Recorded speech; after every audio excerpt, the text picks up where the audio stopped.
बिहार लोक सेवा आयोग की तरफ से पिछले एक साल के अंदर लाखों की संख्या में बहाली निकाली गई और उनका सफलतापूर्वक परिणाम दिया गया।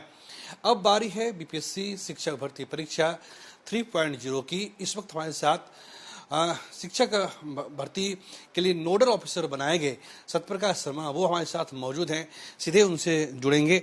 सर, सबसे पहले आपको समय देने के लिए शुक्रिया। चलिए, धन्यवाद। बताइए सर, एक सीधा सा सवाल ये है कि परीक्षा खत्म हो चुकी है और इस तरह की जानकारी आ रही है कि सर रिजल्ट को लेकर क्या है, तो सर हम ये जानना चाहेंगे कि जो रिजल्ट है शिक्षक भर्ती परीक्षा फेज 3 का, सर उसकी वास्तविक स्थिति क्या है?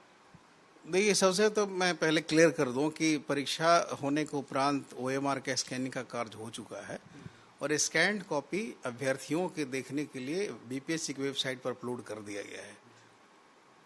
इसके बाद उनका जो रिस्पांस डेटा है वो भी तैयार हो रहा है। एक सप्ताह के अंदर उनका रिस्पांस डेटा भी अपलोड कर दिया जाएगा ताकि परीक्षार्थी स्वयं देख सकें कि उन्होंने जो ऑप्शन दिया है उसको सही मशीन ने रीड कर लिया। ये पहला प्रोसेस होगा।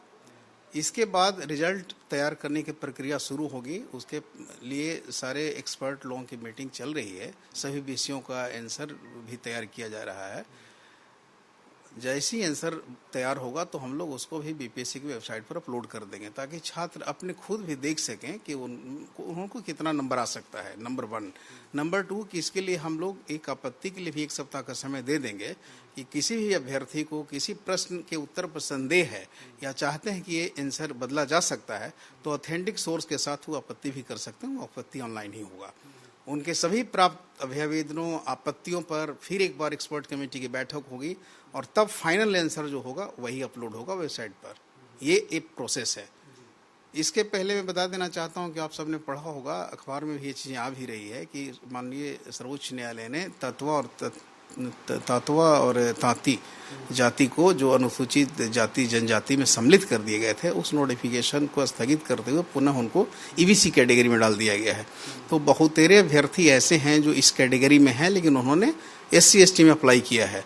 तो उसके लिए हम लोग अलग से एक नोटिस जारी कर रहे हैं कि वैसे अभ्यर्थी जो परीक्षा में सम्मिलित हुए हैं और तांती तत्वा जाति के हैं और उन्होंने अपना प्रमाण पत्र SC ST में दिया, वो अपना प्रमाण पत्र ठीक करा लें और ईबीसी कैटेगरी में चले जाएं। इसके लिए भी थोड़ा उनको समय जो क्राइटेरिया उस हिसाब से समय हम लोग देंगे। जब ये चीज़ें प्रमाण पत्र सब अपलोड हो जाएगी तब रिजल्ट बनाने की प्रक्रिया शुरू होगी। सर, ये जो आंसर की है वो आंसर की कब आप लोग अपलोड कर देंगे अपनी वेबसाइट पे? देखिए, पहला से 5वां, छठा से 8वां, 9वां से 10वां, 11, 12 ये सही परीक्षाओं के लिए अलग अलग विषय हैं। करीब 50 से ज़्यादा विषय हैं। तो सभी विषयों का आंसर तैयार करने में थोड़ा समय लगता है। सभी एक्सपर्ट को अलग अलग टीम रहती है उसकी और ये चीज़ों को सावधानी पूर्वक तैयार करना जरूरी है क्योंकि बच्चों के हित से जुड़ा हुआ रहता है और किसी भी छात्र के साथ अहित न हो। सही सवाल का सही जवाब बिल्कुल तैयार रहे। इसके लिए एक्सपर्ट कमेटी की मीटिंग होती है, 1-2 बार होती है, उसके बाद ही होगा। तो इसमें समय लगेगा। एकदम हड़बड़ी में सब निर्णय लिया जाना ठीक नहीं होगा। छात्र हित में भी ठीक नहीं होगा, आयोग के लिए भी ठीक नहीं होगा। तो सर, क्या हम लोग ये मान के चले कि क्या अगले हफ्ते तक आंसर की आ सकती है या इसमें और थोड़ा समय लग सकता है? इसमें लगभग 50 से ज़्यादा विषय होते हैं कुल मिलाकर। तो आधे से अधिक विषयों का आंसर सीट बुक हमने तैयार कर लिया है। कुछ विषय बचे हुए तो मुझे लगता है कि इस सप्ताह के अंत तक सभी आंसर बुक तैयार हो जाएंगे। सर, ये कैटेगरी वाइज होगा 1 to 5, 6 to 8, 9, 10, 11, 12 ये आप सबको एक साथ आप अपलोड करेंगे? स्वाभाविक रूप से सभी वर्ग के लिए अलग अलग विषय है। पहला से 5वां, छठा से 8वां, 9 से 10 और 10 से 11 सब अलग अलग विषय है। तो अलग अलग आंसर बुक तैयार होगा। बिल्कुल अलग अलग होगा। सर, एक सवाल है, क्या जो हेड मास्टर है और हेड टीचर है उसमें भी काफी संख्या में एप्लीकेंट शामिल हुए थे, वहाँ के भी अभ्यर्थी जानना चाहते हैं आपसे कि उसको लेकर अभी अद्यतन स्थिति क्या है, अपडेट क्या है अभी? देखिए, पहली बार तो उनका आंसर अपलोड कर दिया गया जिसको खुद ही मिला सकते। फाइनल आंसर अपलोड हमने नहीं किया है क्योंकि इस बीच में तांती तत्व वाला भी इशू आ गया, रिजर्वेशन का ही प्रॉब्लम आ गया कि सरकार ने जो एक्सटेंडेड रिजर्वेशन पॉलिसी के आधार पर वैकेंसी भेजी थी उसमें ही परिवर्तन होने की संभावना है। तो उसी हिसाब से रोस्टर में भी परिवर्तन आएगा। तो इसमें समय लग रहा है और कोई खास बात नहीं है। जैसे ही सब हो जाएगा कंप्लीट तो हम लोग जारी कर देंगे फाइनल। 69 बीपीएससी परीक्षा हुई थी। इसके अलावा 32nd जो जुडिशियल है उस पर भी सर जानकारी लेना चाहेंगे कि इसका रिजल्ट कब तक देंगे आप? देखिए 69वीं संयुक्त प्रतियोगिता परीक्षा और 32वीं न्यायिक प्रतियोगिता परीक्षा का मुख्य परीक्षा का रिजल्ट इस महीने के अंत तक प्रकाशित होने की संभावना है। उसके लिए भी हम लोगों ने 25 तारीख तक डेट रखा है कि वैसे अभ्यर्थी जो तांती तत्वा जाति के हैं और उन्होंने भरा है SC ST कैटेगरी में, वो एक घोषणा पत्र देंगे जिसके आधार पर रिजल्ट पब्लिश होगा।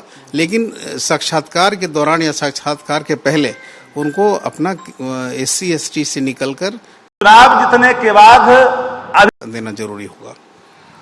तो सब हम लोग ये मान के चले कि जिस तरह से आप लोगों ने परीक्षा ली है, चाहे वो शिक्षक भर्ती परीक्षा फेज 3 हो, आप लोग भी चाह रहे होंगे कि जब एक बार रिजल्ट जारी हो जाए तो फिर कोई उस पर कोई नुक्ताचीनी ना हो, भले थोड़ा उसमें समय लगे। और सर ये जो 32nd जो जुडिशरी है, आप मेंस की बात कर रहे हैं, उसका रिजल्ट होना है 32वीं न्यायिक सेवा और 69 मुख्य परीक्षा, मेंस परीक्षा है दोनों।